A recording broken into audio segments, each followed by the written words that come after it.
ดอกมะลิพวกนี้จะคงจะเก็บไว้เราเป็นผมอาจจะพุทธาพิเศษเนาะ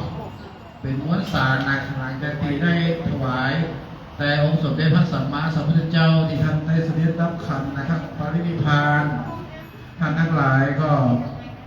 ตั้งอกตั้งใจมาเพื่อทานศีลภาวนาคิดดีพูดดีทำดีสุขสงบลมเย็นชีวิตจะเป็นสุขสมหวังโชคดีมั่งมีเงินทองตลอดไปนะครับนี่ก็เรียนเชิญทุกท่านนะครับเข้ามาตั้งในได้เลยนะครับ ในเวลา 18 นาฬิกาก็จะได้เริ่มพิธีทางศาสนาในการไม่พลาดรับศีลนะครับถ้าเกิดจะได้นิมนต์พระคุณเจ้าท่านพระครูมีปูปริยัติยากรนะครับท่านเจ้าคณะตำบลเลียนเหนือเขต 2เจ้าวาดวัดตอกพร้าวนะครับแล้วก็เป็นท่านผู้อำนวยการโรงเรียนวิสุทธิวิทยากรตัวเองนะครับตำแหน่งมีหลายตำแหน่งด้วยกันท่านเป็นพระมหาปริญญา4 ประโยคนะครับท่านยกทางพุทธศาสตร์บัณฑิตนะครับตอนนี้กำลังต่อปริญญาโทพุทธศาสตร์มหาบัณฑิตนะครับ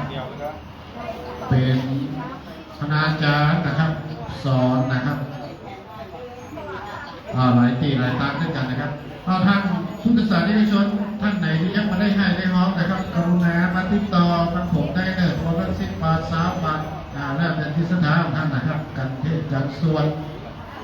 หรือว่าท่านจะร่วมในการทำบุญนะครับในการทำบุญการน้ำการไฟทั้งวัดกันนี้การอาหารของสุนัขและแมวก็ดีนะในวัดในวาก็เชิญได้เนี่ยมีการใช้จ่ายจำนวนนักนะครับในวัดในวาเขาข่าวต่อขอเชิญได้นะครับเจ้า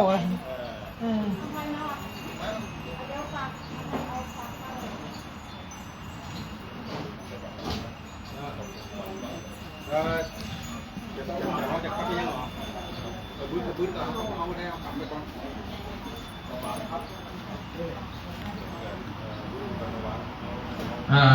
ตอนนี้ก็จะพูดจะไปแนะน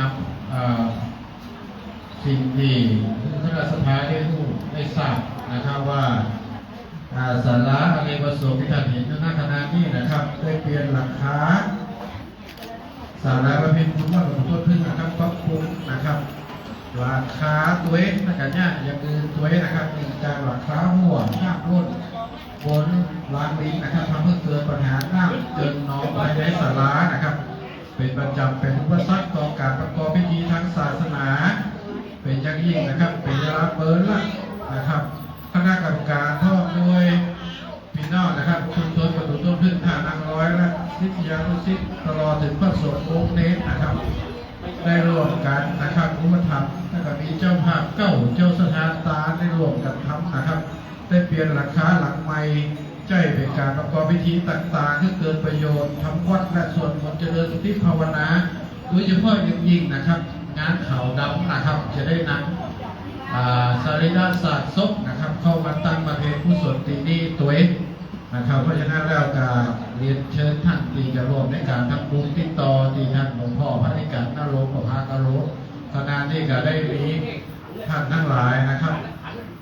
ได้มารวมในการทำบุญในครั้งนี้เราขอพระคุณท่านนะครับในความเมตตาจิตของคณะสถานท่านพุทธบริษัทนะครับท่านพุทธศาสนิกชนชาวจังหวัดลำปางนะครับคณะนี้ก็ใกล้เวลาที่จะแล้วเสร็จแล้วนะครับงามขนาดของความลึกนะสาราหลังนี้นะหรือบางทีก็อยู่โรงเรียนจะได้ทำพิธีในการปาดจากวัดตะวาวัดหลวงพ่อนะครับโรงเรียนพิสุทธิ์ถ้าเป็นยังโรงเรียนเปิดเทอมนี่คนไหนก็อยู่โรงเรียนพิสุทธิ์นั่นแหละแล้วประมาณ6 โมงถึงจะถึงยี่ดีไอ้กำลังปิดเทอมโรงเรียนเลยเป็นคนหลวงคนหนึ่งนะล่ะนี่นกกำนกม้าหรอ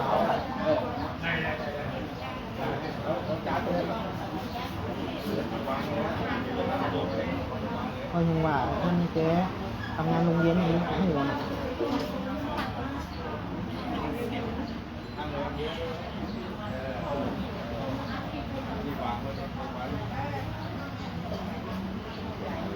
ยิบหมดเลยครับ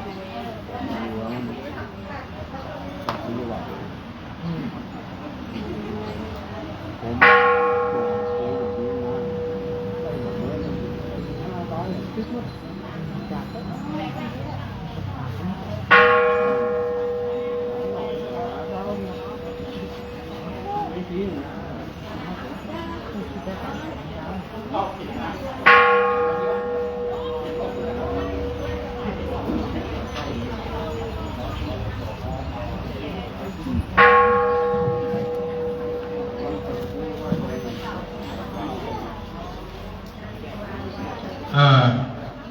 ดีเจเปิดเพลง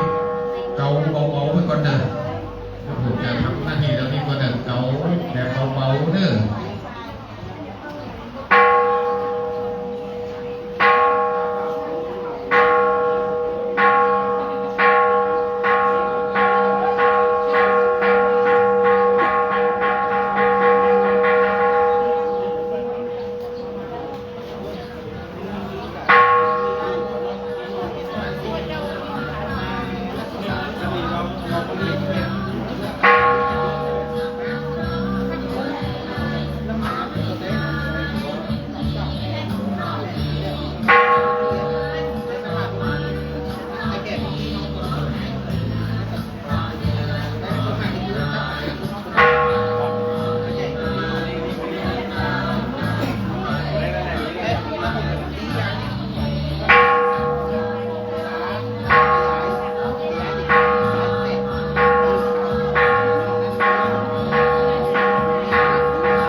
ฮัลโหลทดสอบ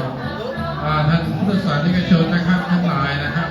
เมื่อท่านเดินทางมาแล้วกรุณาต้องมานั่งในเก้าอี้นะครับที่อยู่ในเต้นพิธีเนาะถ้าท่านอยู่ในเต้นนะท่านจะมีความสบายใจนะว่าที่ฝนมาตกนะครับคุณสังฆะไปอื่นละนะหลังจากพิธีเสร็จแล้วถึงจะตกคณะสถานมาต้องกังวลนะครับท่านที่เดินทางมาแล้วนะครับรับดอกไม้ที่ท่านถาวรเลิศนะครับด้านหน้าประดับไว้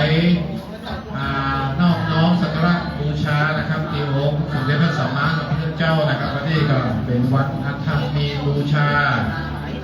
เรียบร้อยแล้วครับมานั่งที่เดิมนะครับถ้าจะซื้อหนังสือวันนี้ฉบับแปลนะคุณท่านยิบหนังสือถูกด้วยนะฉบับแปลเลยวันนี้ก็เขาให้พระสวดมนต์เป็นฉบับแปลนะครับเป็นวันสำคัญทางพุทธศาสนาเอาขณะนี้ท่านพระเดชพระคุณท่านพระครูวิบูลย์ปริยญาณกรนะครับกำลังเดินทางมานะครับสักครั้งหนึ่งก่อนจะเข้าสู่หาส่งมาแล้ว นาว เพลง ป เลย ฏิพึ่งนะครับขณะนี้ก็ได้เดินทางมากราบนมัสการท่านพระครูวิบูลย์ปริยญาณกรยากรนะครับท่านเจ้าคณะตำบลเหนือเขต2ท่านเจ้าอาวาสวัดดอกพร้าวท่านผู้อำนวยการโรงเรียนวิสุทธิวิทยากรนะครับได้เดินทางมาถึงในบริเวณพิธีแล้วนะครับตอนนี้กำลัง เรียนเพื่อพระครูกำไปกราบหลวงพ่ออยู่เนาะร่างกาย อ๋อครับเดี๋ยว กราบพิมลท่านพระเดชพระคุณ ลุงถาวรมีแล้วเดี๋ยว กรนะครับจุด จัดการเลย จะบีจัดการเลยปุ่น จุด ประกบดวนเลยประกบดวน ไปนะครับตอนที่ก็ได้เวลา เลยดี ที่จะทำพิธีทางศาสนาแล้วก็ เดี๋ยวแกนหูแล้ว สักปันลำนะครับสำนักพิธีได้เดินทางมาถึงแล้ว ทุกท่านที่เดินทางมาแล้วกรุณาเข้ามานั่งด้านในได้เลยนะครับ ได้เวลาแล้วที่เขาจะทำพิธีทางศาสนานะครับด้วยการท่านจะได้รับฟังการแสดงสัมภีคาถาในโอกาสเป็นวันพระวันธรรมสมณะแรม8 ค่ำนะครับเป็นวันอาถรรพ์มีบูชาเป็นวันถวายพระเพลิงพระพุทธสรีระของสมเด็จพระสัมมาสัมพุทธเจ้าหลังตีนับขันนะครับปรินิพพานได้8 วันนะครับทุกท่านโปรดพนมมือขึ้นนะครับอยู่ในคุณสำรวมกายวาจาใจนะครับอยู่ในความสงบเนาะครับการนิมนต์ครับหลวงพ่อก็จะได้ถวายดอกมะลิโดยท่านพนมมือขึ้นเนาะครับครับตอนนี้จะทำพิธีก่อนเนาะครับจะทำพิธีสวดมนต์ก่อนนะครับสมโมกับสมโมยากถาก่อนเจอครับ แสดงพระธรรมเทศนาสมโมสัมปุริกถาที่มนต์พระคุณเจ้าได้เลยนะครับถ้าขอเรียนเชิญท่านอาจารย์น้ำเจิดอิสักปันลำนะครับสำนักพิธีได้ดำเนินการขั้นตอนต่อไปครับศรัทธาพ่อแม่พี่น้องตอนนี้นะครับพอดีไปหลายอำเภอพระเจ้าไปนอนฝนตกนะพอการในกำลังนักเลยตั้งใจทำข้าวถึงสักการะบูชาหลวงพ่อจะเป็นโต๊ะไตอิมินาสการเรนะพุทธานาภิโกจยามิอิมินาสการเรนะธรรมานาภิโกจยามิอิมินาสการเรนะสังฆานาภิโกจยามิอรหังสัมมาสัมพุทโธภะคะวาพุทธังภะคะวันตังอะภิวาเทมิสวาหาโตภะคะวะตาธัมโมธัมมังนัมสสามิสุปฏิปันโนภะคะวะโตสาวกสังโฆสังฆังนามามิตั้งใจสมาทานเป็นพระศีลทับศีลวันนี้ซึ่งเป็นวันนะครับที่เราตั้งทั้งหลายได้ถวายพระเพลิงหรือว่าวันอาทิตย์อัฐมีบูชานะครับมายังพันเตเดสาราเดมาสาหาปัญญาศิรานิยาจามาทุติยัมปิมายังพันเตระเดมาสาหาปัญญาศิรานิยาจามาตติยัมปิมายังพันเตติสาราเดมาสาหาปัญญาศิรานิยาจามาตัสสะภะคะวะโตอะระหะโตสัมมาสัมพุทธัสสะนะโมตัสสะ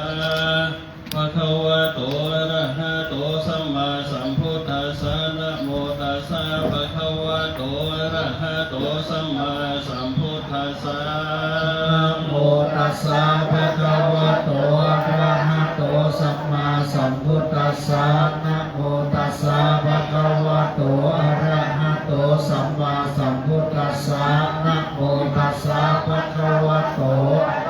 โตสัมมาสัมพุทธัสสะ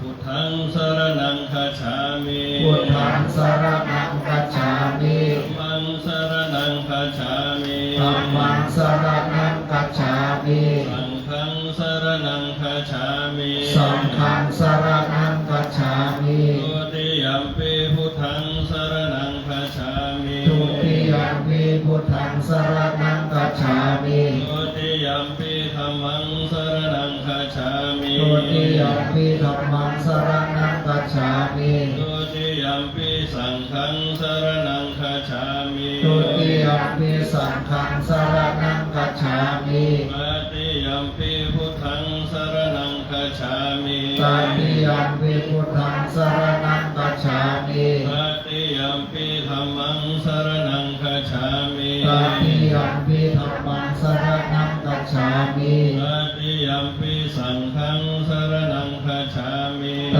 ติยัมปิสังฆังสรณังคัจฉามิ ปานาติปาตาเวรมณีสิกขาปะทังสมาธิยามิ ปานาติปาตาเวรมณีสิกขาปะทังสมาธิยามิ อาทินนาทานาเวรมณีสิกขาปะทังสมาธิยามิ อาทินาทาเวรมณีสิกขาปะทังสมาธิยามิ กาเมสุมิจฉาจาราเวรมณีสิกขาปะทังสมาธิยามิ กาเมสุมิจฉาจาราเวรมณีสิกขาปะทังสมาธิยามิ มุสาวาทาเวรมณีสิกขาปะทังสมาธิยามิ มุสาวาทาเวรมณีสิกขาปะทังสมาธิยามิ สุราเมรยะมัชฌะปมาทัฏฐานาเวรมณีสิกขาปะทังสมาธิยามิ อิริยามัชฌะพมาทัฏฐานาเวรมณีสิกขาปะทังสมาธิยามิ อิมานิปัญจสิกขาปทานิสีเลนะสุขติงยันติสีเลนะโภคสัมปทาสีเลนะนิพุติงยันติตัสมาสิลังวิโสทะเย ข้าพเจ้าพ่อแม่พี่น้องนักศิลป์นักบุญลำดับต่อไปจะได้กราบนมัสการพระสุริบุญปริยัติยากร เจ้าวัดวัดป่าเปล่าเจ้าพระตำบลนิเหนือเขต2ได้เมตตาแสดงพระธรรมเทศนาสมุนีคาถาเนื่องในวันสำคัญทางพระพุทธศาสนาอีกวันหนึ่งก็คือวันอัฐมีบูชาหรือวันถวายพระเพลิงโยสริวัสมาสัมพุทธเจ้าหลังปรินิพพานเนื่องในวันวิสาขบูชาเป็นเวลา8 วันวันนี้ก็ได้มานะครับถวายพระเพลิงหรือว่านะครับอัฐมีบูชาวันนี้ก็ขอกราบนิมนต์หลวงพ่อได้แสดงสมุนีคาถาธรรมเทศนาในคณะสัทธาสาธุชนได้รับทราบได้รับความรู้ความเข้าใจเพื่อเป็นสัมมาปฏิบัติแนวทางการประพฤติปฏิบัติธรรมต่อไปขอกราบนิมนต์ด้วยความเคารพอย่างสูงครับ นะโมตัสสะภะคะวะโตอะระหะโตสัมมาสัมพุทธัสสะนะโมตัสสะภะคะวะโตอะระหะโตสัมมาสัมพุทธัสสะนะโมตัสสะภะคะวะโตอะระหะโตสัมมาสัมพุทธัสสะสัพพะปะปัสสะกะระนังกุศลสูปสัมปทาสัจจิตาประโยชน์พัฒนังก็ขอถวายความเคารพหลวงพ่อพระธิการนรงค์พระภากโรหลวงพ่อเจ้าวาดวัดประดู่ต้นพึ่งพร้อมการพระภิกษุสงฆ์ทุกรูปทุกตนที่อยู่ในอาวาสของแก้วแห่งนี้แล้วก็ขอเจริญพรกับคณะสัตยาญาติโยมทุกศาสนิกชนทุกคนทุกท่านวันนี้ขอนำเอาลานวัดมาเป็นลานธรรมเพื่อสร้างบารมีธรรมเพื่อกับตัวตนแล้วก็เพื่อแผ่บุญญาบารมีเพื่อกับหลวงพ่อว่าวันถวายพระเพลิงของพระพุทธเจ้าเขาซึ่งมีพระมหากรุณาธิคุณอันยิ่งใหญ่แล้วก็เป็นผู้ที่หลวงพ่อว่ามีความรู้แตกฉานในเรื่องธรรมชาติที่อยู่รอบข้างเขาเพื่อว่าเป็นหัวข้อธรรมใน นุชนรุ่นหลังได้นำเอามาใช้เป็นแนวทางในการดำเนินชีวิตหลังจากพระพุทธเจ้าได้ปรินิพพานไปตั้งแต่วันวิสาขบูชาที่ผ่านมาได้อยู่8 วันวันนี้ก็ได้มีประชาชนทั้งหลายที่ชาวชมพูทวีปได้มาตั้งจิตตั้งใจกันวันนี้ถือว่าเป็นวันเศร้าโศกวันหนึ่งที่บรรดาพุทธศาสนิกชนทั้งหลายทั่วโลกได้มาหวนลึกนึกถึงคุณงามความดีของพระพุทธเจ้าวันสำคัญในทางพระพุทธศาสนาเป็นวันสำคัญที่สุดเป็นหนึ่งก็คือวันวิสาขบูชาวันประสูติตรัสรู้ปรินิพพานแต่เขาสามารถนำเอาวันวิสาขบูชาเนี่ยมาพัฒนาเป็นกุศโลบายในการดำเนินชีวิตของเราว่าทุกอย่างมีการเกิดขึ้นมีการแสวงหาแล้วก็ต้องเปลี่ยนแปลงไปในวันนี้ก็เช่นเดียวกันเป็นวันสำคัญในทางพระพุทธศาสนาอีกวันหนึ่งในยุคก่อนๆอาจจะมีไผ่ที่จะสนใจในเรื่องของวัน8 ค่ำในวันนี้วันนี้ถือว่าเป็นวันถวายพระเพลิงถือว่าทางบ้านเขาเนี่ยเป็นห้องวันเผาศพได้อยู่8 วันเป็นห้องว่าวันอัฐมีบูชาเป็นวันถวายพระเพลิงพระพุทธเจ้าในวันนี้เป็นวันเพ็ญพระพุทธเจ้าเป็นวันเพ็ญเป็นวัน8 ค่ำเดือน 6วัน8 ค่ำเดือน 6เป็นวันถวายพระเพลิงสรีระสังขารขององค์สมเด็จพระสัมมาสัมพุทธเจ้าใจความสำคัญเนี่ยจะมีอยู่2 ประการด้วยกันประการแรกก็คือ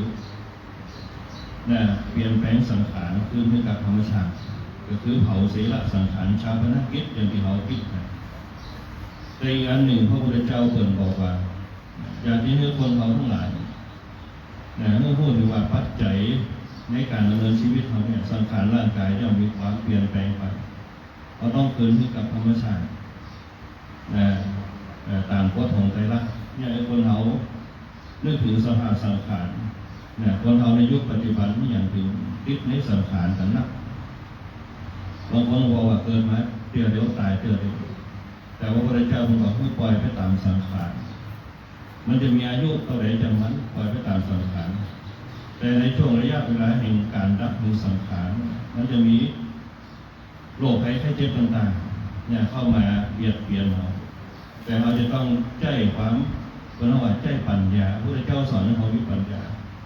เนี่ยพิจารณาถึงสังขารแต่มันเจ็บเขาก็ต้องแก้ปัญหาในเรื่องความเจ็บความป่วยเนี่ยจะต้องแก้ปัญหาในเรื่องความป่วยทั้งหลายเปิดแบบทอดแท้พระพุทธเจ้าเปิดยิ่งบอกว่าคนเขาเนี่ยมีพลังภายในต้องใจมือเป็นที่เขาทำอยู่เนี่ยตั้งแต่เริ่มต้นนะคนที่เขามานั่งอยู่ตรงนี้บางคนอาจจะมานั่งตั้งแต่4 โมง 5 โมงอะไรแต่เขาไปนึกถึงว่านี่แหละเป็นธรรมะปีนี้เขาเหมือนมานั่งอยู่ตรงนี้ได้แต่ถามว่ามานั่งอยู่ตรงนี้พวกจิตเขาตั้งอยู่ตรงนี้ตั้งอยู่บนสังขารคือท่อนไม้ท่อนเนี่ยคนเขาตั้งอยู่ตรงจิตเขาฟ้ากันมาจิต1 ดวงมาฟ้ากันมาจิต2 ดวงมาฟ้ากันมาอยู่ที่เนี่ยสร้างสิ่งมันเป็นประโยชน์เขาเรียกว่าประโยชน์ตรงนี้เป็นว่ากุศลกุศลสูงกว่าสัมปทานจิตที่มันเป็นกุศลเนี่ยเมื่อล้วนตัวเป็นทุนเดียวพวกมันจะเป็นเสียงของมันแต่เดียวข้างในสถานจะร้องเสียงสังเกตเดี๋ยวเขาจะสวดมนต์พร้อมกันเสียงลูกเสียงจะเป็นเสียงอันหนึ่งอันเดียวกันสร้างมวลคนว่าสร้างมวลแห่งพลังแห่งฌานกระตุ้นกระแสคนเราถ้ากระแสฌานดีมันจะมีบารมีเกิดถ้ากระแสฌานดีปุ๊บเนี่ยบารมีจะเกิดบารมีคือความเต็มใจเหมือนกระแสไฟถ้ามัดเต็มที่ปุ๊บไฟก็จะแจ้งถ้ามันบ่มัดเต็มปุ๊บมันก็จะบูเปล่าจิตคนเขาก็เหมือนเดียวกันถ้ามันมัดเต็มเพียงปุ๊บมันจะมีสมาธินั่งอยู่แบบมีสมาธิมันต้องวาดเราเลยแต่ฝนลมจะเข้ามากระทบเนี่ยเพิ่นว่าจิตที่แข็งแกร่งเพราะฉะนั้นเนี่ยเพิ่นว่าพลังแห่งจิตจะเกิดขึ้นในจะไปสู่เบื้องหน้าจะไปสู่เป้าหมายจะไปสู่สัมปรายภพได้ต้องมีพลังแห่งศีลที่เขาหักไปเนี่ยเพิ่นบอกว่าศีลมันเกิดผลกับเขาจะได้เกิดมาจากพลังที่เขาจะต้องต่อสู้ดิ้นรนความมีระเบียบวินัยความจัดตัวจัดการจัดระเบียบมุ่งมิ่งนี่เราเป็นห้องว่าศีลเนี่ยมันมีบรรทัดฐานของมันอยู่5 ข้อเรียกเป็นห้องว่าพลังภายในถ้าเขาสร้างพลังภายในพวกร่างกายเขาจะแข็งแกร่ง เนี่ยพลังศีลเนี่ยจะเนี่ยพลังกายเขาแข็งแกร่งต่อสู้กับสิ่งต่างๆแม้แต่ลมก็มากระทบผิวหนังปุ๊บมันก็บอกรู้สึกที่ลำคาญมันจะเนี่ยคือเย็นความร้อนตะกี้ปุ๊บเนี่ยมันร้อนจับตัวเขาแต่เจอพลังเย็นเข้าไปปุ๊บมันเนี่ยเอาสดชื่น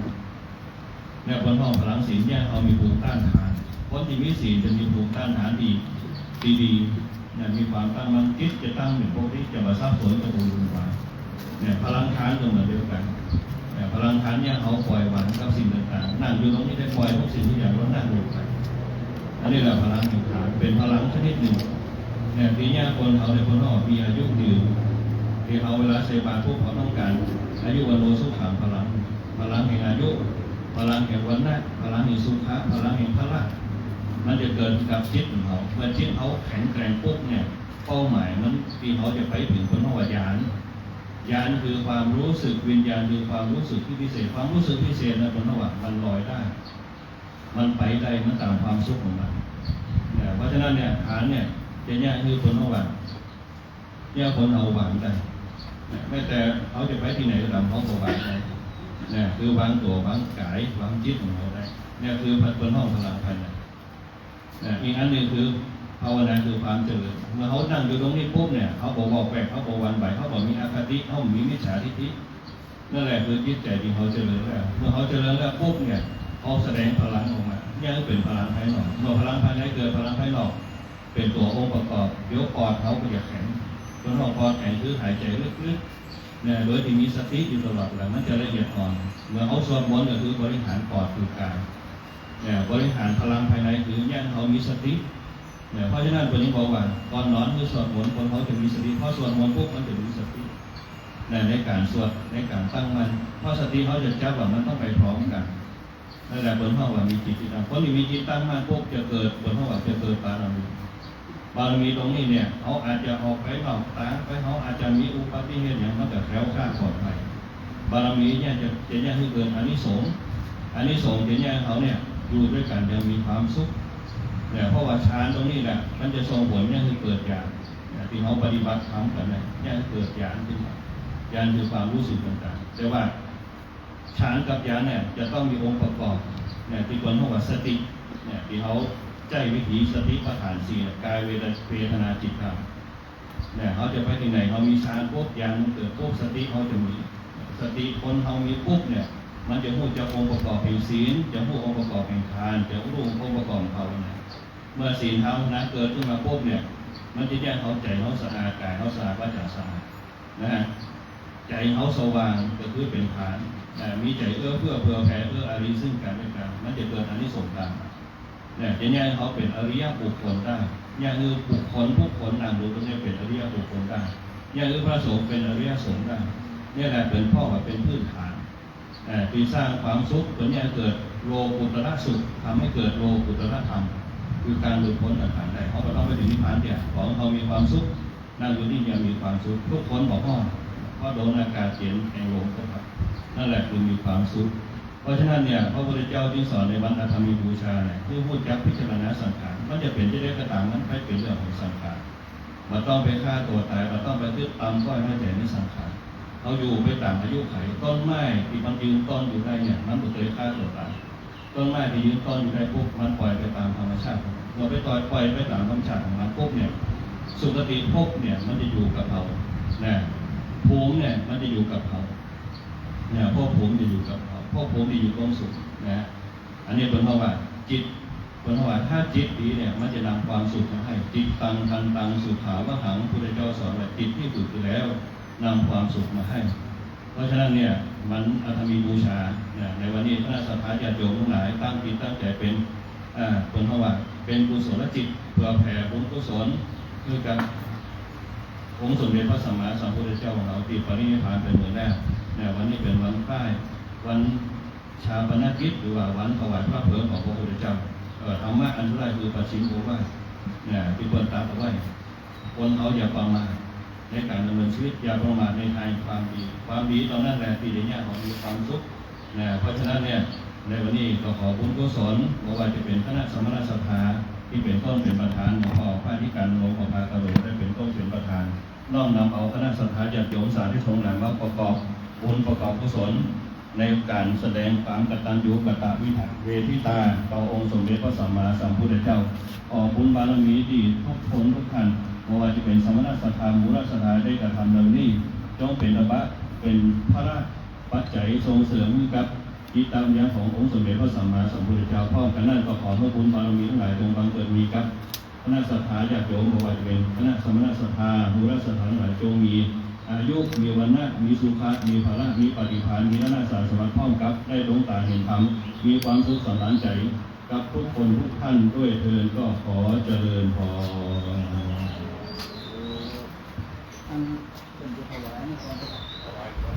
ประเคนครับป้อนครับเราไปสวดทำวัดจ้ะอ๋อนั่นประเคนครับจ้ะประเคนครับป้อนกันมาเติม ขอบคุณครับคุณแม่พี่น้องให้สิ่งบุญนะครับเนาะนี่เป็นเกี่ยวเป็นคุณหรือบุญเป็นกุศลที่คณะศรัทธาพระอาจารย์นะครับพระอาจารย์สมชายนะครับที่ตัดสองวัดโรที่ตัดเราได้ถวายจะเป็นปัจจัยที่จะทำนะครับแล้วก็จะได้ถวายเครื่องกันเทศนะอานุมัติตามพระนี้นะครับที่คณะศรัทธาได้จับจองเป็นเจ้าภาพกันเทศร่วมกันด้วยนะครับโอกาสนี้มหาอุบาสิกาทั้งหลายส่วนมากเป็นมหาอุบาสิกาที่ร่วมกันถวายเพื่อพยธรรมพยทานวันธรรมบูชาวันนี้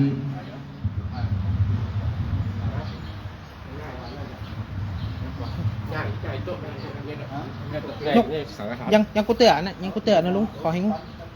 ลุงถาวรลุงขอให้ยกสักกะทันตั้งสองหน้าพระเจ้ากัน ไว้ข้างๆเลยต้องเอาเข้าหน้านะครับเดี๋ยวเราจะได้ถวายที่วัด ยังบอกเอาใหญ่ก่อนเอาใหญ่ก่อนเอาใหญ่ก่อน เดินมาหน่อยเดี๋ยวพอละสูดได้ใจเดินน้อยพอละ ยกหน่อยมันเป็น พอละใครบ้างขอเจอนะครับพระอาจารย์วรัชยา อันนั้นยังเตือนลุงถาวรไอ้เขียวๆนั่นเป๊กถอยไปตั้งหลังกันเดี๋ยวจะงง วรัชยาร่วมคำนองมหาอุบาสิกาที่ใส่สถานพุทธศาสนาถวาย ใหญ่กัน นะครับ ใหญ่กันไม่นะกระทุ่ง อันแหลกของเนาะครับคำที่สองเตรียมตัวนะครับชยาภารัตน์ธนยศรัชตะทัศน์ มาเนี่ยครับเอาเขียวเอาขึ้นมาหน้าหน่อย มหาอุบาสิกาทั้งนั้นนะครับรวมกันที่จะได้แสดงตนแสดงตัวนะครับ เดี๋ยวหน้า แล้วก็การที่สามนะครับพระประธานถาวรรื่นเริงเป็นเมตตา หน้ามั้งแบบตั้งไง ร เลย องประธานชุมชน เดี๋ยวเอานี่ก่อน นะครับเมตตาคุณจำเพ็ญนะครับเนาะ ลุงถาวรเอาหน้าวางบนโต๊ะสัก3 แพ็คกับพอละ จะเป็นตั้งถวาย เอายังเจอเลย เดี๋ยวตั้งถวายที่หลัง สัก2ก่อนนะนี่เหมือนน้ำ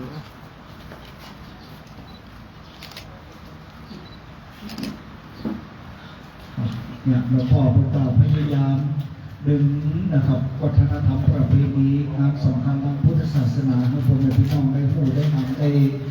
ทำกิจกรรมกันนี่นะบางวันเป็นว่าได้ทำกันนะครับวันเกิดก่อนเราจะได้ร่วมกันโอกาสนี้ขอเรียนเชิญนะครับคุณการจนะพัฒน์นอกถวายน้ำเดิมบุญญาสิทธิโสภาเมตตาเห็นไหมเพียงวันนี่แหละ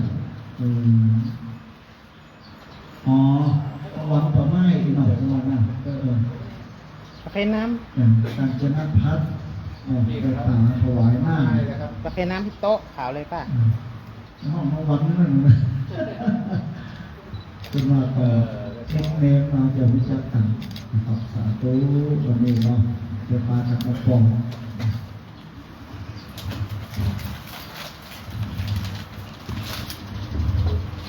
ยะถาวาริวหาปุราปาริปุเรนติสาคลังเอวะเมวะอิโตทินังเปตานังอุปกัปปติอิชิตังปฏิตังตุหังกิปะเมวะสมิจฉตุสัพเพปุเรตุสังกปาจันโทปนาลโสยะถามณิโชติราโสยะถาสัพพิติโยวิวัชชันตุสัพพะโลกวินัสสตุมาเตภวัตวัตรายโยสุขีติกายุโกภวะอภิว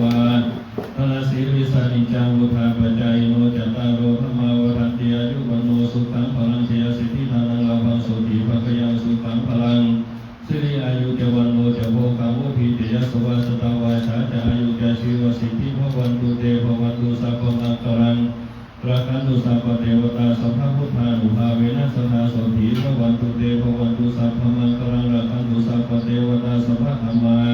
นุภาเวนะสภาโสติภวันตุเตภวันตุสัพพมังกรังราคันตุสัพพะเทวตาสัพพะสังฆานุภาเวนะสภาโสติภวันตุเต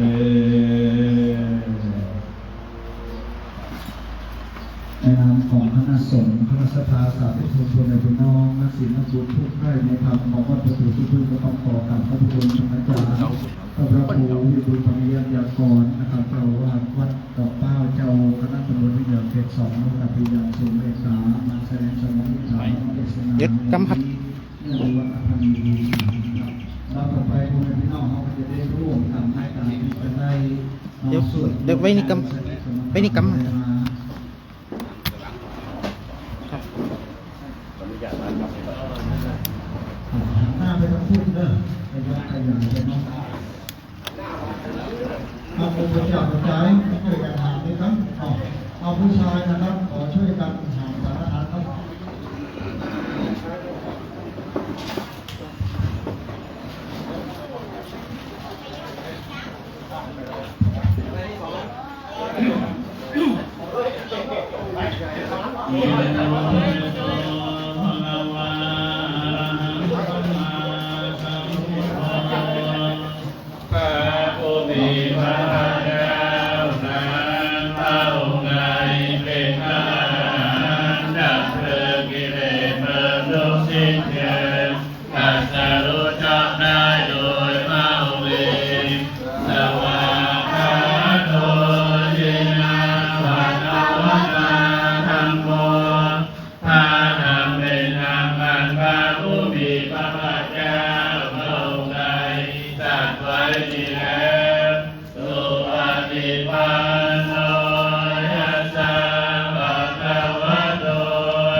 สา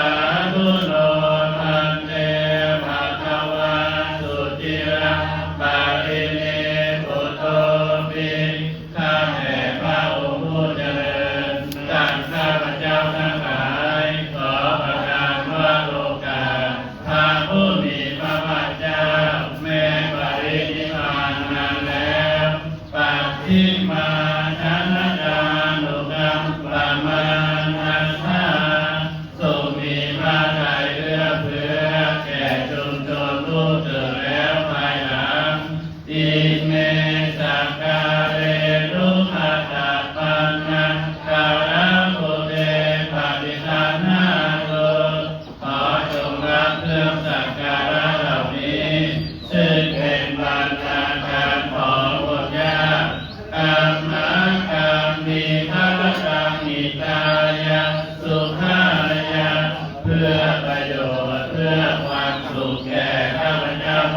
การงานของพระผู้มีพระภาคเจ้า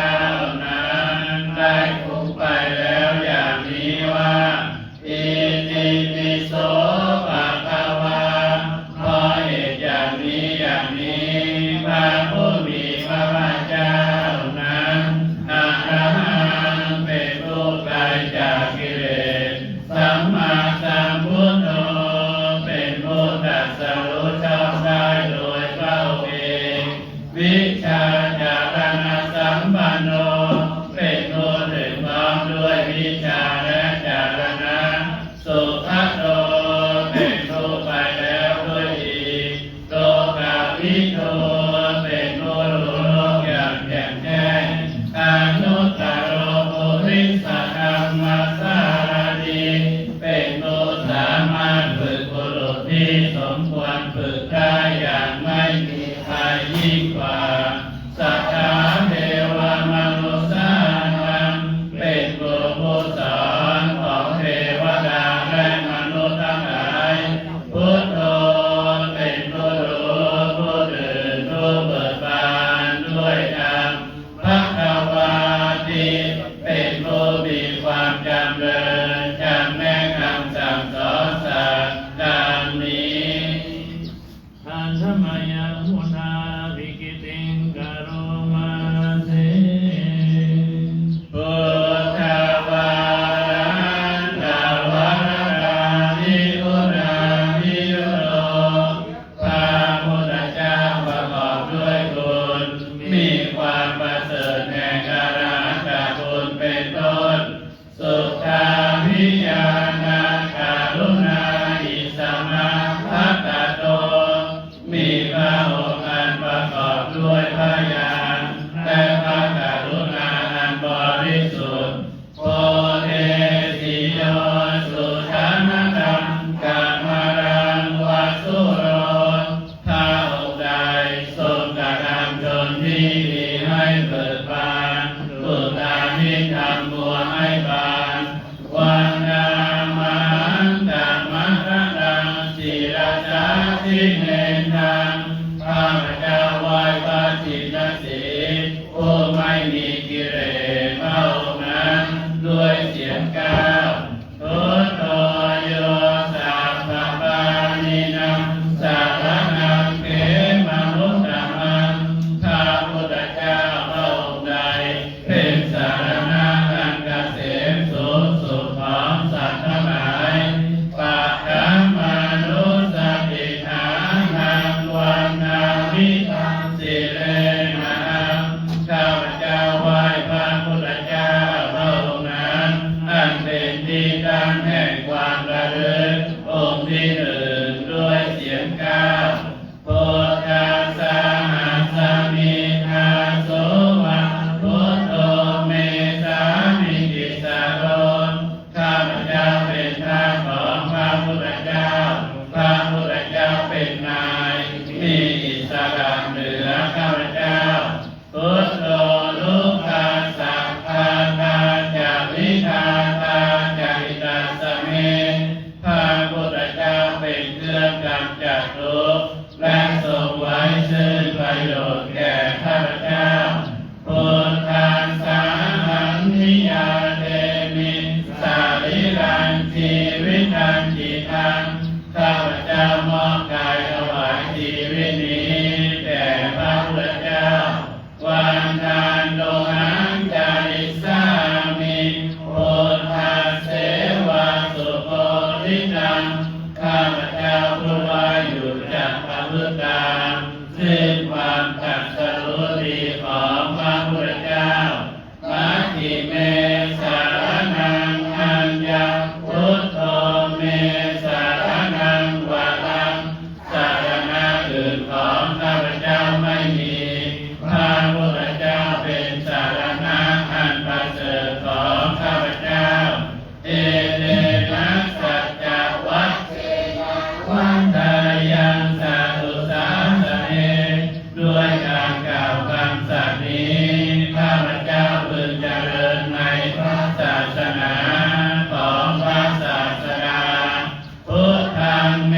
วันนะมาเนนะยัง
บัติได้และให้ผลได้ไม่จำกัดการเอหิปัสสิโกเป็นสิ่งที่ควรกล่าวกับผู้อื่นว่าท่านจงมาดูเถิดโอปัญญิโกเป็นสิ่งที่ควรน้อมเข้ามาใส่ตัวปัจจตังเวทิกาโพวิโยหิติเป็นสิ่งที่ผู้รู้ก็รู้ได้เฉพาะตนดังนี้ทันธมยังธรรมาริกิติงกโรมาสิสวากาตตาทิคุณายโยทาวเสกัสโยทานทำเป็นสิ่งที่ประเสริฐเพราะประกอบด้วยบุญคือความที่พระผู้มีพระภาคเจ้าตรัสไว้ดีแล้วเป็นต้นโยมัคคาปากาปริยัติวิโมกขเปโนเป็นธรรมอันจำแนกเป็นมรรคผลปริยัติและนิพพานธรรมโมดุโลกัปปะกะนากัตตะสิกาลีเป็นธรรมทรงไว้ซึ่งผู้ทรงธรรมจากการตกไปสู่โลกที่ชั่ววันกามังกามหังวัฒนามะเวตังข้าพเจ้าไหว้พระธรรมอันประเสริฐนั้นอันเป็นเครื่องขจัดเสียซึ่งความมืด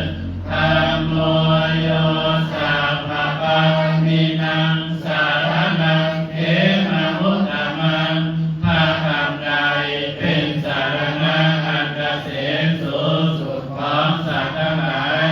ทุติยานุสัพพิกานังวันนาภิตังสิเรนะหังข้าพเจ้าไหว้พระธรรมนั้นอันเป็นที่ตั้งแห่งความระลึกองค์ที่สองด้วยเสียงก้าวธรรมัสสะอัสสมิตาโสวะธรรมโมเกสามิกิสโรข้าพเจ้าเป็นทาสของพระธรรมพระธรรมเป็นนายมีอิสระเหนือข้าพเจ้าธรรมโมลุกาสักตาตาจาวิธาตาจาริตาสเมพระธรรมเป็นเครื่องกำจัดทุกข์และทรงไว้ซึ่งประโยชน์แก่ข้าพเจ้าธรรมัสสะหังนิยาเทมิสาริลันชีวิตันติทังข้าพเจ้ามอบกายถวายชีวิตนี้แด่พระธรรมวันทันตุหังจาริสามิธรรมเสวะสุธรรมธรรมข้าพเจ้าผู้อายุจากพระพุทธธรรมซึ่งความเป็นธรรมดีของพระธรรมนาติเมสารนังอัญญังธรรมโมเมสารนังวารังสารณะอื่นของข้าพเจ้าไม่มีพระธรรมเป็นสารณะอันประเสริฐของข้าพเจ้าเอเดนะสัจจวัตเสนาวัฏฏายังจาตุสาสเนด้วยการกล่าวคำสัตย์นี้ข้าพเจ้าพึงเจริญในพระศาสนาของพระศาสดาธรรมังเมวันธัมมาเนนะยังปุญญังตัสสุทังอิทาข้าพเจ้าผู้ว่าอยู่ซึ่งพระธรรมได้ขนขวายบุญใดในบัดนี้สัพเพปิอันตรายาเมมเหสุตัสสะเพสัสสะอันตรายทั้งปวงอย่าได้มีแก่ข้าพเจ้าด้วยเหตุแห่งบุญนั้นกายเยนะวาจายาวาเทตัสสาวาด้วยกายก็ดีด้วยวาจาก็ดีด้วยใจก็ดีกาเมตุกัมมังปะกะตังมายายังกรรมติเทียนันใดที่ข้าพเจ้าประทำแล้วในพระธรรมธรรมโมปฏิบัตินัตถุอาเสยันตังขอพระธรรมจงลดซึ่งโทษล้วนเกินนั้นกาลันตะเรสังปริตุงวะธรรมเมเพื่อการ สำรวมระวังในพระธรรมในการต่อไปอันธรรมยังสังฆานุสตินายังจักขโรมาสิสุปฏิปันโนภะคะวะโตสาวกสังโฆสุสาวกของพระผู้มีพระภาคเจ้าผู้ใดปฏิบัติดีแล้วอุชุปฏิปันโนภะคะวะโตสาวกสังโฆสุสาวกของพระผู้มีพระภาคเจ้าผู้ใดปฏิบัติตรงแล้วยายะปฏิปันโนภะคะวะโตสาวกสังโฆสุสาวกของพระผู้มีพระภาคเจ้าผู้ใดปฏิบัติเพื่อรู้ธรรมเป็นเครื่องออกจากทุกข์แล้วสามีจิปฏิปันโนภะคะวะโตสาวกสังโฆสุสาวกของพระผู้มีพระภาคเจ้าผู้ใดปฏิบัติสมควรแล้วยะนิทานได้แก่บุคคลเหล่านี้คือจัตตาริปุริสายุคานิอาคาปุริสาปุคคลาผู้แห่งบุรุษสี่คู่นักเรียนตัวบุรุษได้แปดบุรุษเอสะภะคะวะโตสาวกสังโฆนั่นแหละสงฆ์สาวกของพระผู้มีพระภาคเจ้าอาหุนายโยเป็นสมควรแก่สักการะที่นำมาบูชาพาหุนายโยเป็นสมควรแก่สักการะที่เขาจัดไว้ต้อนรับทักษิณายโยเป็นผู้ควรรับทักษิณาทานอัญชลีการนิโยเป็นผู้ที่บุคคลทั่วไปควรทำอัญชลีอนุตตรังปุญญเขตังโลกัสสาติเป็นเหนือนาบุญของโลกไม่มีนาบุญอื่นยิ่งกว่าดังนี้สันธรรมยังสังฆาริกิติงกโรมาสิสักขะมัญโยสุปฏิปันติคุณานิยโตพระสงฆ์ที่เกิดโดยพระสัทธรรมประกอบด้วยบุญมีความปฏิบัติดีเป็นต้นโยธาปิโนอริยปุคลาสัมปเสโตเป็นหมู่แห่งพระอริยบุคคลอันประเสริฐแปดจำพวกสีรานิธรรมังภาวราสายกายจิตโตมีกายและจิตอันอาศัยธรรมมีศีลเป็นต้นอันประวรวันนามหันตามริยังนักขันสุดสุดทังข้าพเจ้าไหว้หมู่แห่งพระอริยเจ้าเหล่านั้นอันบริสุทธิ์ด้วยดี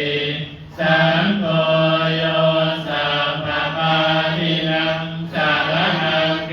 มะมุตตมังถ้าสงฆ์หมู่ใดเป็นสารณะอันเกษมสูงสุดของสัตว์ทั้งหลายตติยานุสติฐานังวันนามิสิเรนะข้าพเจ้าไหว้พระสงฆ์หมู่นั้นอันเป็นที่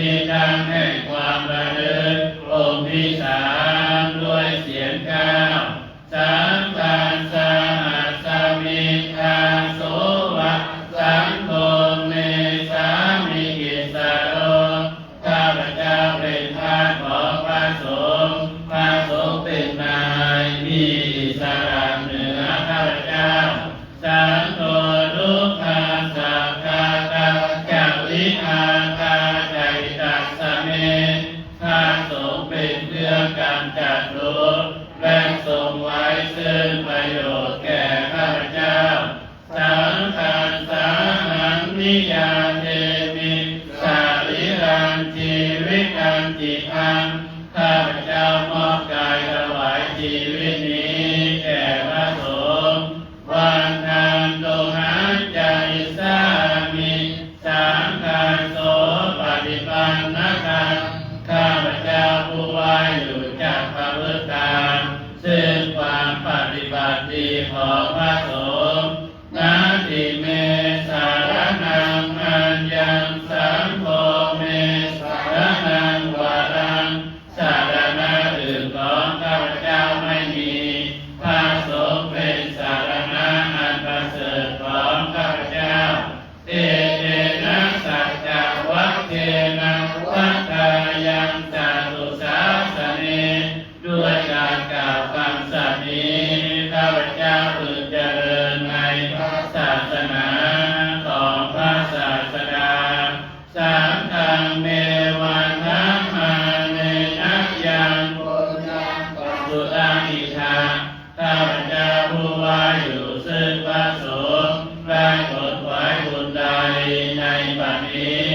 สัพเพปิอันตรายาเมวะเหสุตัสสะเตสัสสะอันตรายทั้งปวงอย่าได้มีแก่ข้าพเจ้าด้วยเหตุแห่งบุญนั้นกายเยนะวาจายาวาเจตัสสาวาด้วยกายก็ดีด้วยวาจาก็ดีด้วยใจก็ดีสังเกตบุคคมังปะตังมายายังกรรมหน้าที่เพียรอันใดที่ข้าพเจ้ากระทำแล้วในพระสงฆ์สังโฆปฏิภาณโตอาเจยันตังขอพระสงฆ์จงหมดซึ่งโทษร่วงเกินอันนั้นกาลังคะเลสังไว้ตรงวัดสังเกตเพื่อการสำรวมระวังในพระสงฆ์ในการต่อไป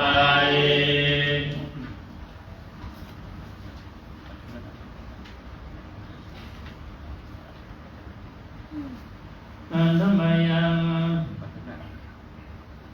อนุทายโยปนามาเสยะถานิเมกะกังปุญญังเทนะเนนุทิเสนะจังปิปัญจทิกะระยะธัมเมโรปุตตะเรนะวะบุญใดที่ข้าพเจ้าได้ทำในบัดนี้เพราะบุญนั้นและการอุทิศแผ่ส่วนบุญนั้นขอให้ข้าพเจ้าทำให้แจ้งโลกุตระธรรมเก้าในทันทีสัจเจจาวาคัมภะโมหังสังสาเรปนาสังสารังข้าพเจ้าเป็นผู้อาภัพอยู่ยังต้องท่องเที่ยวไปในวัฏสงสารนิยโตโพธิสัตโตวัสสัมพุทเทนะวิยากโตนานารัสสะปิอาภาปนานานิกาตุนายะ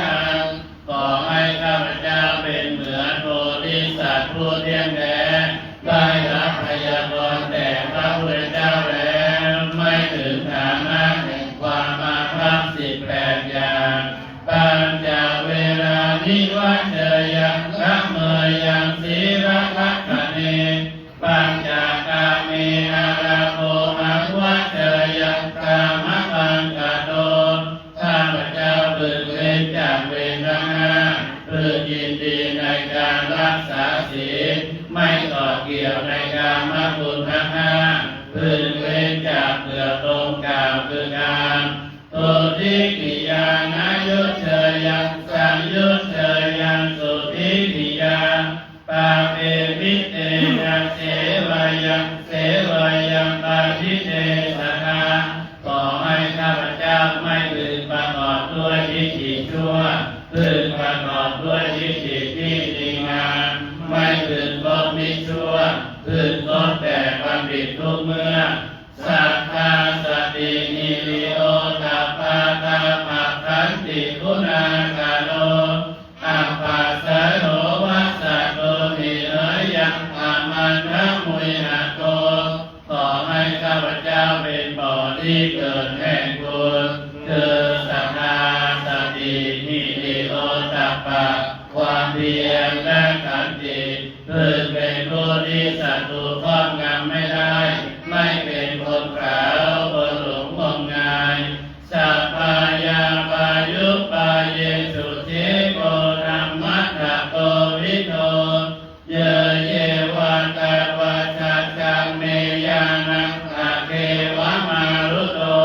ขอให้ข้าพเจ้าเป็นผู้ฉลาดในอุบายแห่งความเสื่อมและความเจริญเป็นผู้เฉียบแหลมในอัตถะและธรรมขอให้ญาณของข้าพเจ้าเป็นไปไม่ขัดในทางที่ควรรู้ดุจลมพัดไปในอากาศฉะนั้นยาคาจิกุสลามายาสาสุเขนะสิกตังสัทธาเอวังพุทธาพุทธาสัพเพโหตุไมหังพระเวความปรารถนาใดๆของข้าพเจ้าที่เป็นกุศลขอให้สำเร็จโดยง่ายทุกเมื่อบุญที่ข้าพเจ้ากล่าวมาแล้วทั้งปวงนี้จงมีแก่ข้าพเจ้าทุกๆภพยะงาอุปาชาติโลเกสังพุทโธโมกขเทสะโกตาคามุตโตปุกังเมหิสัตโตกัสโสภะเวยหังเมื่อใดพระสัมพุทธเจ้าผู้แสดงธรรมเพื่อพ้นทุกข์เกิดขึ้นแล้วในโลกเมื่อนั้นขอให้ข้าพเจ้าพ้นจากกรรมอันชั่วช้าทั้งหลายเป็นผู้ได้โอกาสในการบรรลุธรรมมนุสสัตตังจาริงกัญจปัปปัญจันตุปัสสัมปะทังราหิตาวาเปสโรสีรินาเรยังสัตตุสาสนังขอให้ข้าพเจ้าพึงได้ความเป็นมนุษย์ได้เป็นบริสุทธิ์ได้บรรพชาอุปสมบทแล้วเป็นคนรักศีลมีศีลทรงไว้ซึ่งศาสนาของพระศาสนา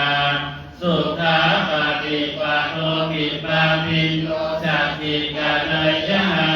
อาราหัตถะปะระหะคังวิชามิพุทธังกัตังขอให้เป็นผู้มีการปฏิบัติโดยสะดวกตรัสรู้ได้ทันกระทำให้แจ้งซึ่งอรหันตผลอันเลิศอันประกอบด้วยธรรมมีวิชาเป็นต้นอย่างที่โนปัจจติพุทโธกัมมังปาริโกรัญจเม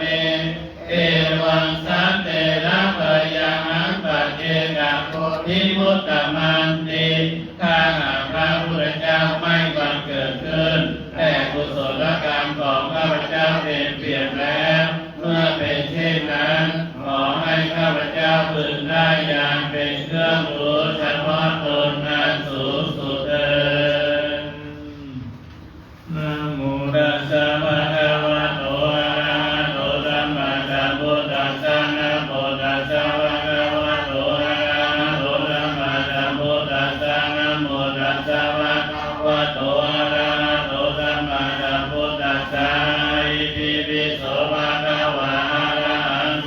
สัมพุทโธวิชาจารณะสัมปันโนสุขโตโลกวิทูอนุตตโรปุริสธัมมัสสารติกาเลวังมนุสสานังพุทโธภะคะวะติอัปปะมโนพุทโธอัปปะมโนธัมโมอัปปะมโนสังโฆพุทโธเมนะโตธัมโมเมนะโตสังโฆเมนะโตกัมมัฏฐานังเมนะนังอาจาริโยเมนะโต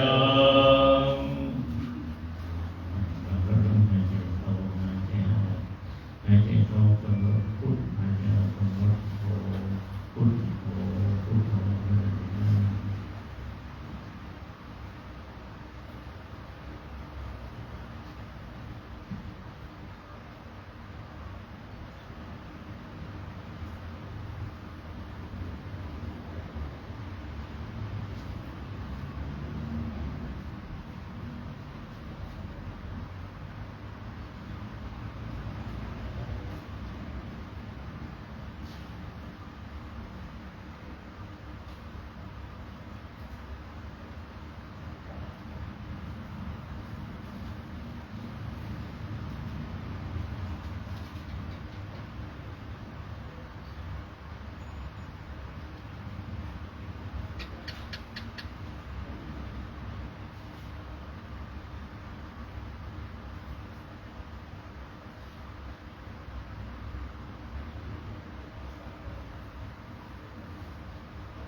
ขอปกวางซึ่งพุทธานุสติกรรมฐานไว้เหนือกำหม่อมเจ้าขวัญของข้าพเจ้าและขอจงเป็นภาวะปัจจัยเป็นนิสัยตามส่งให้ข้าพเจ้าจงถึงซึ่งพระนิพพานด้วยเถิดสัพเพสัตตาการว่าสัตว์ทั้งหลายทั้งปวงที่เป็นเพื่อนทุกข์ล้วนเกิดแก่เจ็บตายด้วยกันทั้งหมดทั้งสิ้นหน้าเวลาหนจงอยู่เป็นสุขเถิดอย่าได้มีเวรซึ่งกันและกันเลยหน้าพยาประชาหนจงอยู่เป็นสุขเถิดอย่าได้เบียดเบียนซึ่งกันและกันเลยหน้ามีทาหนจงอยู่เป็นสุขเถิดอย่าได้ทุกข์กายทุกข์ใจเลยสุขีอัตตานังปาริหารันตุจงรักษาตนให้พ้นจากทุกข์ภัยทั้งสิ้นเถิดนะโมตัสสะภะคะวะโตอะระหะโตสัมมาสัมพุทธัสสะนะโมตัสสะภะคะวะโตอะระหะโตสัมมาสัมพุทธัสสะนะโมตัสสะภะคะวะโตอะระหะโตสัมมาสัมพุทธัสสะพุทธัสสะระนังกัจฉามิธัมมัสสะระนังกัจฉามิสังฆัสสะระนังกัจฉามิทุติยัมปิพุทธัสสะระนังกัจฉามิทุติยัมปิธัมมัสสะระนังกัจฉามิทุติยัมปิสังฆัสสะระนังกัจฉามิตติยัมปิพุทธัสสะระนังกัจฉามิตติยัมปิธัมมัสสะระนังกัจฉามิตติยัมปิสังฆัสสะระนังกัจฉามิยานิทาพุทธานิสัมมาคัตตานิภูมานิวาจานิวะอันตติเกสัพเพวะพุทธาสุมาณาภาวันตุอาโตปิสักขัจจสุนันตุวาสิตัสสะมาหิพุทธานิสาเมกัสสะเพเมตตากาโลกัมมนุสิปัจจายานิวาจาระโตจามารันติเจปาริตัสสะมาหิรัตถะอัปปะมัตตายามิจีวิตาหินาวะโมรังวาสักเกตุวายังรักขานาปารินาโนสมาอัตติตาถาคเตนะอิตาปิพุเตรักขานาปาริเตนะสัตเตนะโสวัตติโหตุกายังวิราคังกัมมะกัมปาริกายะทัสสะตัสสังกายมุนิสัมมาหินัตเตนะธัมเมนะสัมมาติกิจจินัปเปธัมเมรักขานาปาริตังเอเตนะสัตเตนะโสวัตติโหตุยังพุทธัสเสโนภาริวานาหิสุจิสัมมานิมัตตานิกัญญามะโมสัมมานิกัตเตนะสัมโมนามิจจติปิธัมเมรักขานาปาริตังเอเตนะสัตเตนะโสวัตติโหตุเยปุคคาลานังจัมปัสสะทะจัตตานิเอตานิโยกานิโหติเตนะกินายะสุขตัสสะสาวกาเอเจสุติมหาภาลานิกัมปิสังเกรักขานาปาริตังเอเตนะสัตเตนะโสวัตติโหตุเยสุปายุตตมานัสสะธรรมเมนานิกามิโนโหตัมมัสสะนานามิเตปะติปัตตามัตวิไกนารัตถามุตานิพุติพุชฌะมานาหิสังเกรักขานาปาริตังเอเตนะสัตเตนะโสวัตติโหตุยะติตะกิโลปะนาวิสิยาคาตุปิวะเตวิอาสัมปะกะปิโยกาลุปะมัสสะปุริสัมวะนามิโยสัจจานิอเวจะปัสสะมิอิคัมปิสังเกรัตนาปานิจังเอเตนะสัจเจนะโสวัตติโหตุเยอริยสัจจานิวิรัปัญเยนะสุเดสิตานิกิจจามิเตโหติปุสัพพะมัตตานะเตภวังอัตถมมานิยันติกัมปิสังเกรัตนาปานิจังเอเตนะสัจเจนะโสวัตติโหตุสหวัสสะทัสสะนะสัมปะกายะกายะตุธัมมาจายิภวันติสักกายะวิธิวิกิจิจิตังจัสิระภะตังวะปิยะนาติกิจิกะตุนะเยหิจาวิภามุตโตจักขามิขานามินาภาโลกาตุวิสังเกรัตนาปานิตังเอเตนะสัจเจนะโสวัตติโหตุกิจจามิโสกัมมังกาโลติปะปะกะกายนะยุทธาเจตสาวะอาภาโพสุตัสสะปะริกะกายะอาภาภะตานิกะป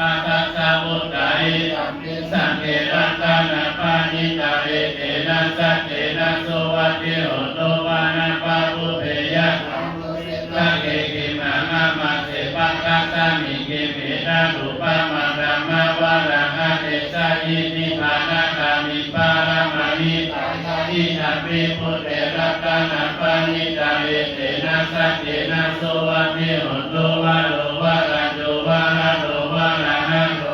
นุตตะโลนะมะวะระหะเตสายิอินาปิพุทเถรักานาปานิจาเวเตนะสัจเจนะโสวัติโหตุกินังปุรานะนะวังนันติสัมภาวะวิรันตังยิตายาติเกภาวะสมิเตกินังนิสานังวิโรนิสังฆามิปัตติวิรายะนายาปานิโกหิตัมปิสังเกรักขานังปานิจังเอเตนะสัจเจนะสุวัติโหตุยานิลาภุตานิสัมมากัตตานิอุมานิวายานิวะอัตตานิเกนะสัมมาตังเทวมนุสสัพพุสิตังพุทธังนัสสะนัสสะเนโหตุยานิลาภุตานิสัมมากัตตานิอุมานิวายานิวะอัตตานิเกนะกะกะตังเทวมนุสสัพพุสิตังธัมมังธัมมัสสะมัสสุวัตถิโหตุยานิลาภุตานิสัมมากัตตานิอุมานิวายานิวะอัตตานิเก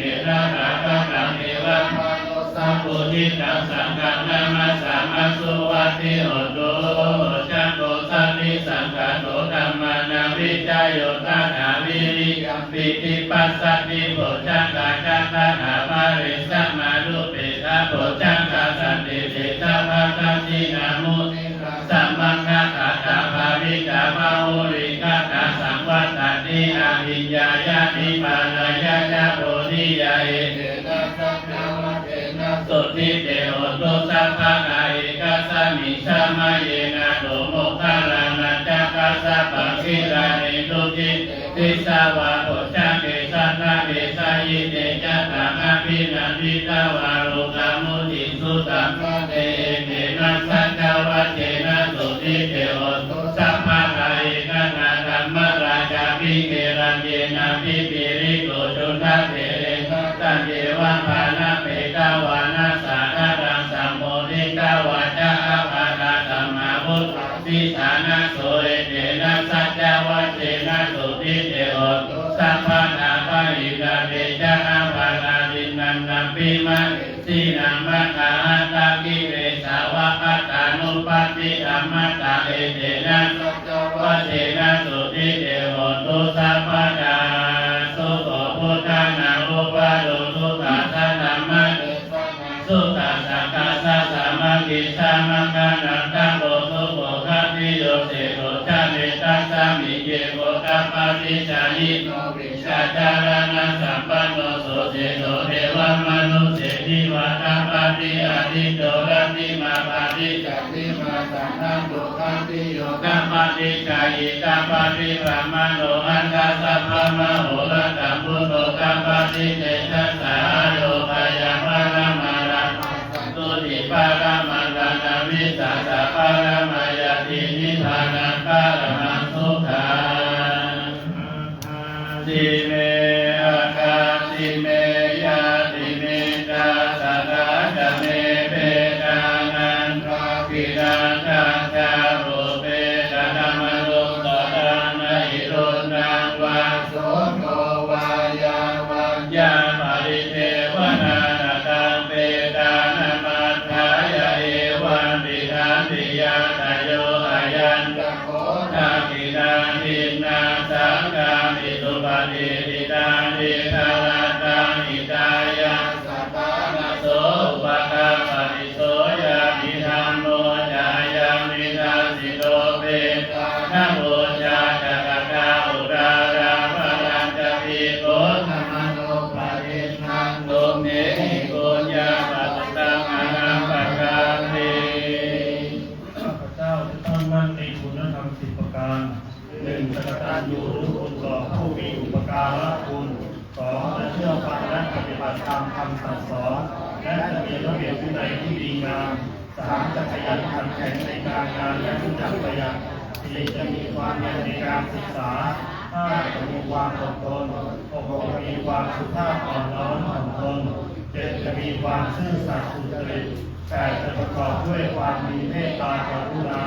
9. จะทำจะพูดจะคิดอย่างมีสติไม่ประมาท 10. จะไม่ทำความชั่วทั้งต่อหน้าและด้านหลัง ด้วยสัจจะวาจาที่ข้าพเจ้ากล่าวมานี้ขอความสุขความเจริญจงบังเกิดขึ้นแก่ตัวข้าพเจ้าตลอดไปด้วยเถิด วันชามิพุทธังสัพพังเมโตสังฆมัสสามิวันติวันชามิธัมมังสัพพังเมโตสังฆมัสสามิวันติวันชามิสังฆัสสัพพังเมโตสังฆมัสสามิวันติวันชามิคารุปัญจาริเยสัพพังเมโตสังฆมัสสามิวันติวันชามิธัมมัสสานังสัพพังเมโตสังฆมัสสามิวันติวันชามิอาราเม ทุกคนจะมีวางพวงมาลัยดอกมะลิอีกรอบทุกคนจะมีวางพวงมาลัยดอกมะลิอีกรอบไหนคุณลุงยุคุณก็ได้ไปอยู่ที่แล้ว ติยังสัพพังสัพพังอาเนสุปาริติดาสาริดาดาตุมหาโพธิพุทธรูปังสังฆังสัทธานังนาโลเกเทวะโลเกกัมมะโลเกสัมโมทิเวรังอาริเกตาริดาดาตุโยเกสังฆาตุโยอาระหันตาดาตุโยเจติยังอันปุติจารุรติติสาติธัมมาทันติสัพเพสังฆาติติยังอาหังวันทามิสัพพะโสวันทามิวันเดียสัพพังอภารังนัพพะเมวันติมายากตังบุญยังวินาโนโมทิปังสาวินาคตังบุญยังไมหังกาตังสาธุสาธุอนุโมทามิ ยุวันโนสุขังวะพลังวา เจ๊เอาผ้าป่าเข้ามาถวายเลยเดี๋ยวจะได้ก่อนถวาย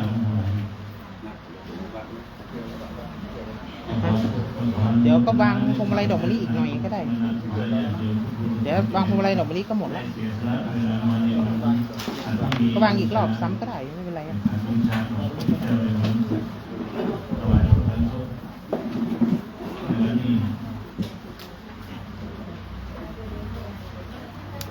ต่อไปครับความทุกข์ฝันเนื่อง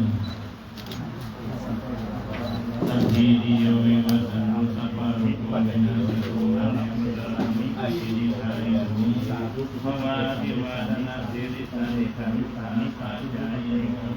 ยะถาโรธรรมาวะหันติอายุวันโนสุขังวะพลัง ครับ เดี๋ยว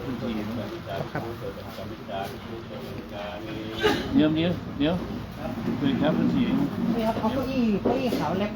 เอฟเล็บ เดี๋ยวมันจะได้ไทยหมดไทยกัน ใครจะมีพวงมาลัยดอกมะลินะครับ เอามาวางเห็นรอบได้เลยนะครับเด้อหลังจากวางเซตแล้วนะครับ ขอที่อาสาคนย้ายไปกับเก็บเก้าอี้กันนะครับเด้อเก้าอี้สีเงินนี่นะครับเอาไว้ประมาณเนาะจะขอแห้งด้วยกันนะครับเด้อตอนนี้ก็วางเห็นรอบเลยนะครับเด้อเป็นการทรงท่ายมันขอวันเอาออกไปเลยออกไปเลยเดี๋ยวออกไปวันนี้ก็เป็นวันอาทมีบูชานะครับวาระการทวนสุดท้ายจะบวชละม้วนแล้วเน้อมีครับแล้วนี่ก็ในขันโตกก็มีนะครับแบ่งๆกันวางเลยนะครับเน้อปีไหนมีเตือเมื่อไหนมีหนเนาะเราจะได้มาทำคุณงามความดีบ้านเฮาเมืองเฮาวันนั้นมีบูชามันเป็นวันตีเฮาสื่อๆกับเหมือนแถบจะไม่ให้ฮู้จักเนาะถ้ามีวัดเฮาก็แถบมีตีไหนเนี่ยลำปางตอนนี้ตีหู้มี3ตีนะครับมีเฮาเมืองปานกับตีข้างชัดเนาะของเฮาหนีเนี่ยตามแบบสมัยพุทธกาลเนาะเพราะตอนนั้นพระศกพระพุทธเจ้าเปิ่นเอาผ้าขาว500จั่นห่อสมัยนั้นเนาะแต่เฮามีผ้าขาวเฮาก็ใจดอกมะลิแทนผ้าขาวเนี่ยครับห่อเปิ่นเนาะพระเจ้าเลยก็ขออนุโมทนาครับศรัทธาญาติโยมทุกท่านทุกคนนะครับเน้องานจะประสำเร็จลงได้ถ้าบ่มีความร่วมมือร่วมใจถึงสมณะศรัทธาและมูลศรัทธานะครับช่วยกันจัดงานวันนี้คือสำเร็จเสร็จกันงดงามตามแบบเก่าโบราณนะครับขออนุโมทนาทุกฝ่ายนะครับเน้อด้วยกันนะครับแบกเก้าอี้ไว้นายแต่มาใช้ตัวนะครับ5เลย5หัวนะครับแต่ว่า5หัวแล้วมันเยอะกันนับมันได้นะครับเอาหัวนะไม่เนี่ยล่ะ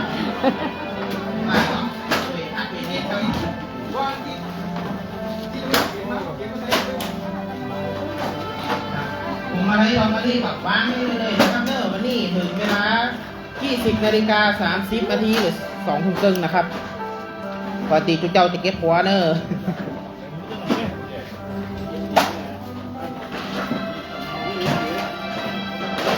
ค่ะประวัติศาสตร์ตีแบบมีมันนะครับ ปีในนี่แค่ข้างเดียว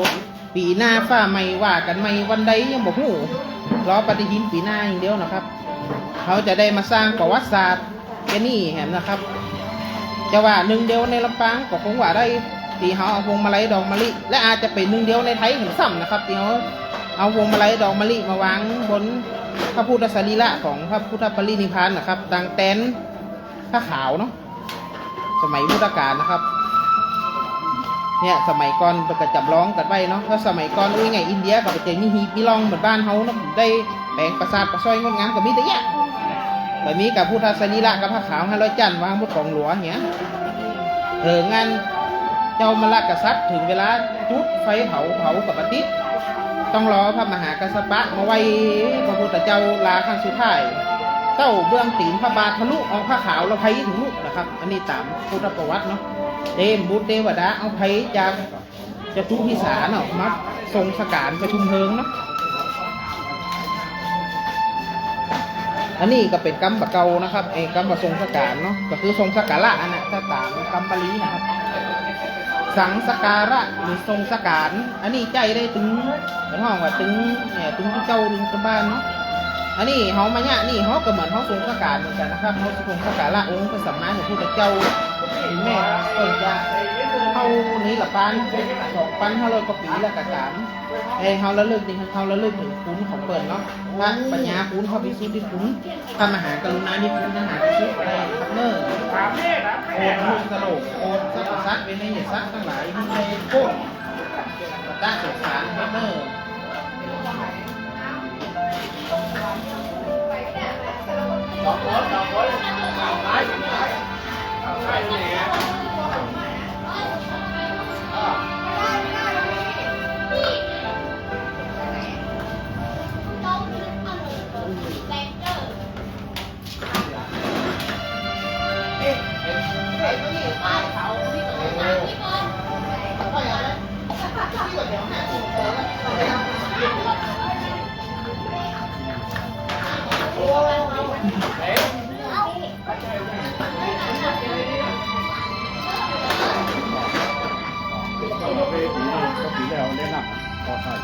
ปีที่สีนะ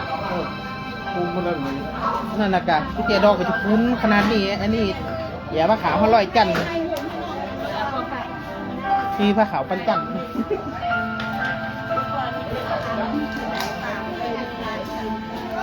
ปีนึงขายได้นาน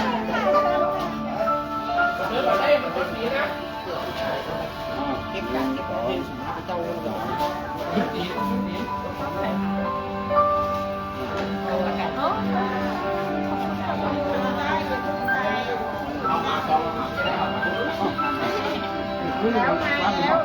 เจ้าเราบอกเองนะ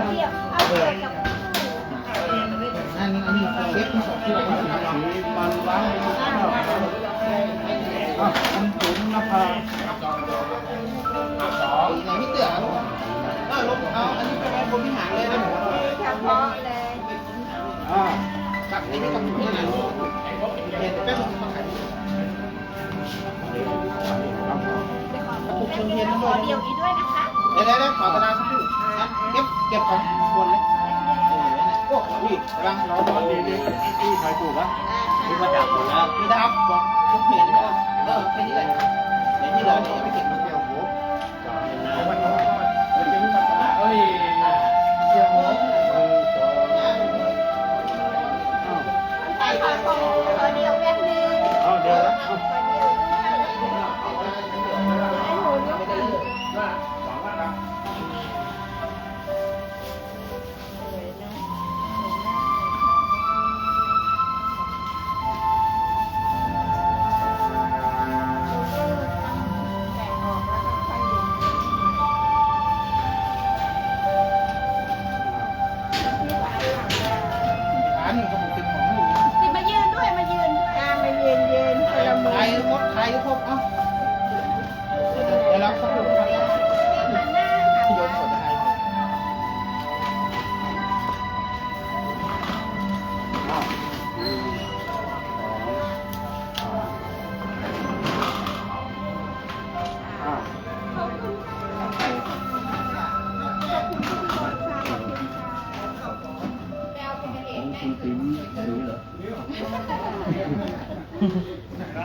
ของกินมาเดินมาได้ของกินตรงซอยยกเว้นนาทีบ้านต่อเหลือหลังนั่นน่ะไม่ตีเหลือไปทั้งหมดเลยลุงยกไปทั้งหมด ดีครับดีบ้านแล้ว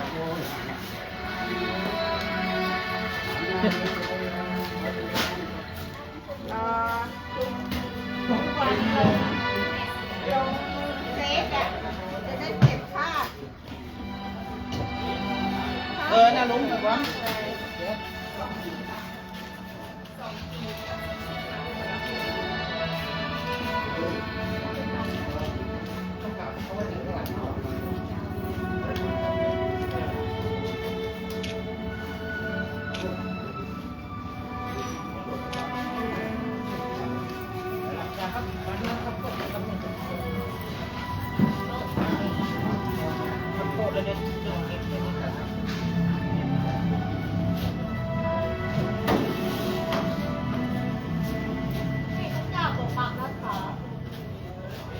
ในสาระไม้คุณเลยครับ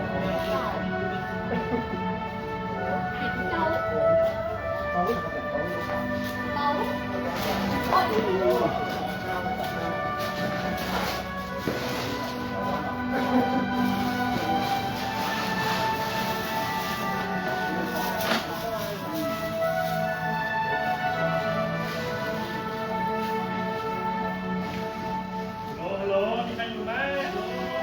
ฮัลโหล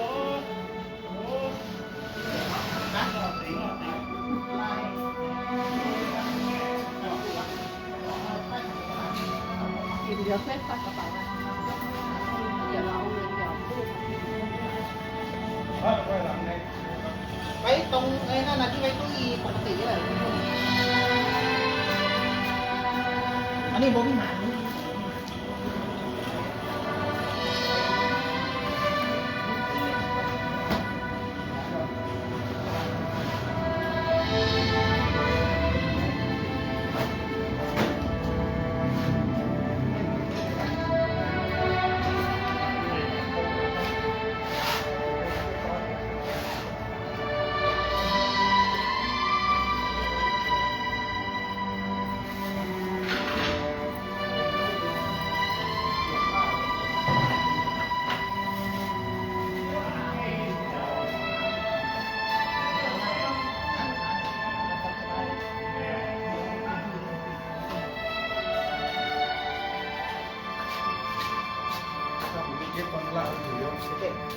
ก็ไม่นะเดี๋ยวลากถึงเยอะป่ะอันนี้ออกเลย